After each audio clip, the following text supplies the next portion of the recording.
Kita tayo dito ng libreng Litecoin. Ito po ang tutorial niya. Una, mag-sign in po tayo. Sign in. So dito pa pala, para kumita po kayo, every 12 hours kailangan buksan mo siya kasi libre po siya. Kailangan mo lang mag-login ng every 12 hours para madagdagan yung coins mo, tulad po nito.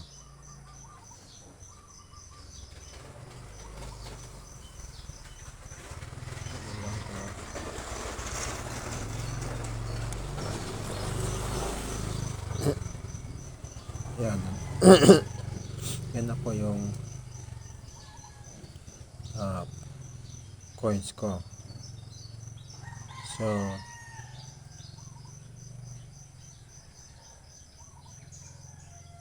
po siya. Teka.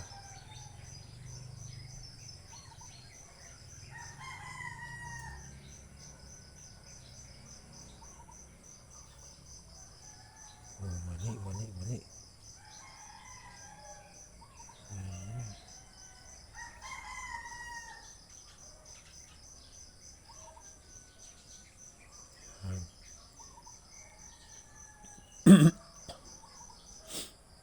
Ito na po yung balance ko, coins balance. Yung mga na-withdraw ko, check natin.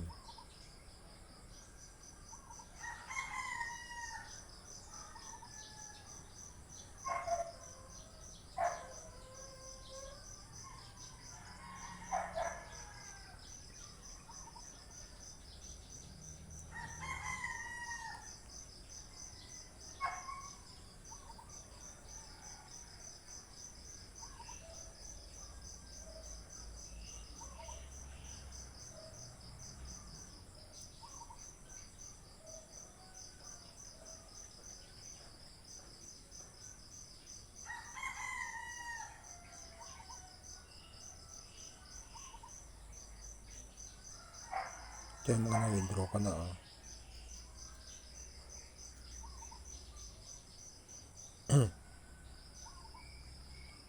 So every 24 hours every 24 hours po ang kanito, or 12, parang 12 hours.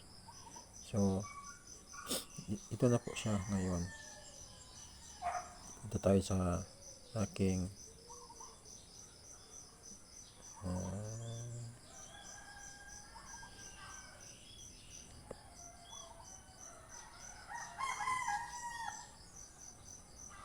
ayan,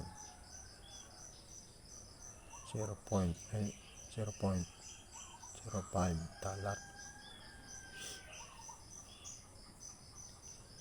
Ngayon, ang gagawin mo dyan, pag naka $10 na, pwede naman siya i-withdraw. Ganito po. Punta tayo dito sa convert.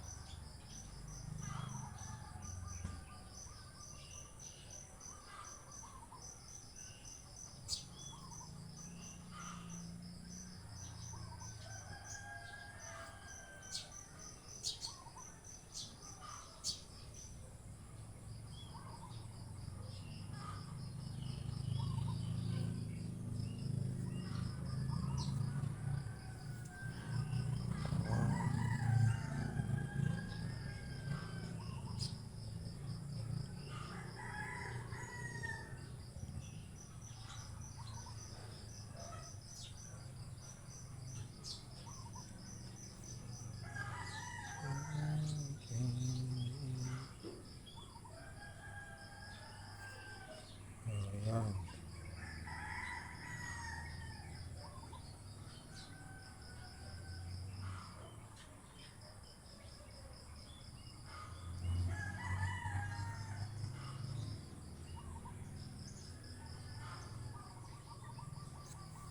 Siya ko. Hindi na pala siya pwede kasi kulang pa yung amount. 0.5, 0.7 ito pa ngayon. Ganun lang siya. Yan na po yung kanya yung balance.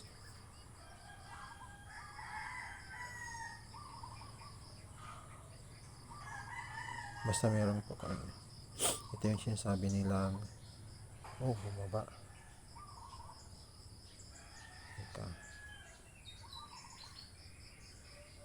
Ito po deposit. Ito yung sinasabi nilang crypto.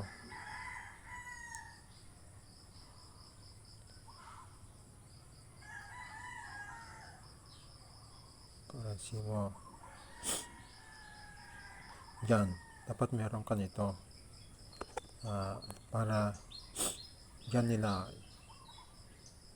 i-deposit yung pera mo. Kailangan meron kang ayun ito, BTC address. Kasi ito BTC address para dito nila papadala yung pera mo. Ngayon pag napadala na, makikita mo na lang pagka nag-appear na sa inyong dashboard. Ito po, diba? Dati yan zero ang kanila. Kaya lang ang problema ngayon, nag-iba na ang ngayon. Para makuha mo siya, para mapunta mo siya sa GCash, ito po, kailangan pwede mo siyang i-buy or i-sell. Pag bumili ka, dito ka na magkuhan ngayon. Depende yan. Ngayon, pag sale naman, bibenta mo siya pag meron kang balance. Ayan, sell mo siya. Itignan mo kung ano yung pinakamataas na halaga ng cryptocurrency. Tulad nito, 58.70. Ganyan siya. Di ba na-sell mo na siya? Yan. Tapos dito na yung mag-appear na yung quantity. Tapos sell. Yan, zero fee. So, ganyan lang po siya pag ibenta mo. Ngayon, pag bibili ka naman, punta ka sa buy. Tapos, punta ka na sa inyong GCash. Ito po, ganito po yan.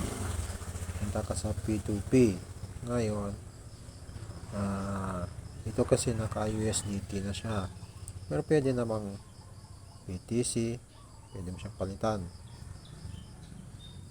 Ang con kasi, kagandahan ng pag USD siya, stable na yung price. Ito, buy and sell. So, ganun lang po siya ang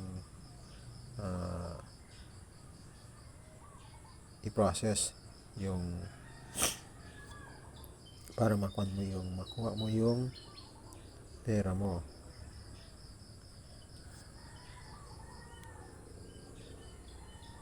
So, hanggang dito na lang po ulit mga idol. Maraming salamat talaga po.